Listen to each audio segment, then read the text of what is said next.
Welcome to Penrose Learning, where we make understanding easy. Warm the engine 5 to 10 minutes so oil flows freely, then shut off and park on level ground with the parking brake set. Chock wheels and raise the front with a jack. Support on jack stands at factory lift points. Gather a 17 mm drain socket, oil filter cap socket, torque wrench, funnel, and a 20L waste container. Use Vw 507. 00 specification 5W30 oil and plan for about 5.0L total capacity, including the filter cartridge.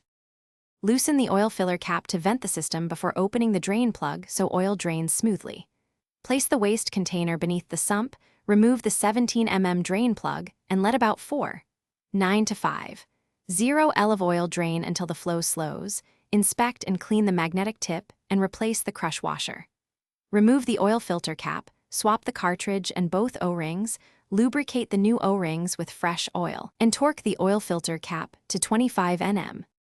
Refill with approximately 4.9L of fresh 5W30 meeting Vw 507. 00 using a funnel to avoid spills. Start the engine and run 2 to 3 minutes to circulate oil and pressurize the system.